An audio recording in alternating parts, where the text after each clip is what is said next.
कठिन परिश्रम करी धान अमल करथिला चाषी हेले अदिनिया वर्षा सांगकु कुआपथर माड़े एकर एकर धान चाष उजुड़ी गला। हठात काल बैशाखी झड़ सहित कुआपथर वर्षारे नुआपड़ा जिलार खड़ियाल ब्लॉकर चांदेल चांदगिरी बहलपदर एवं तुकुला गाँव में अमल हेबाकु थिबा प्राय 200 एकर धान चाष संपूर्ण उजुड़ी जाइछि। लॉकडाउन समय निजर चाष हानि को नहीं एबे चिंतारे क्षतिग्रस्त चाषी।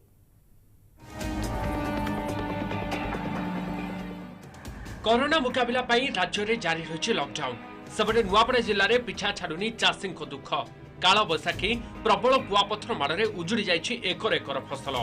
खड़ियाल ब्लॉकर चांदेल चांदगिरी बहलपदर तुकला गाँव मानकरे प्राय 200 एकर ऊर्ध्व धान फसल नष्ट हो जाइछि। धान सबु झड़ी जाई सबु जमी रे मिसी जाइछि।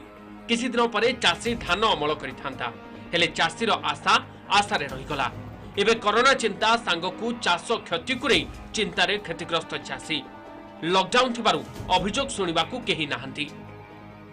चाष करिथलो आज्ञा आ पनी परिवा करिथनो प्याज करिथनो सब करला फरला बैंगन भेंडी आ कुमड़ा सब इत्यादि सब बुड़ी जाइछि। काली वर्षा जेन करा बरसी गला सब सत्यानाश माटी समान में माटी रे मेसी जाइछि। कुआपथर सहित घड़घड़ी करी जिन वर्षा है गाँव 50-60 जन चाषी मनकर माने धान पूरा पूरा नष्ट हो जाइए। मुई अनुरोध करमी जे शीघ्र से माने देखा देखी करबे आरो चाषी मन के क्षतिपूरण देबे। कुआपथर वर्षा रे खाली धान चाष उजुड़ी ताहा नुहे परिवा चाष मध्य संपूर्ण नष्ट हो जाइछि। प्रबल कुआपथर माड़े सीनापाली कोमना खड़ियाल ब्लॉकर अनेक स्थानर पनीपरिबा बगीचा नष्ट हो जाइछि।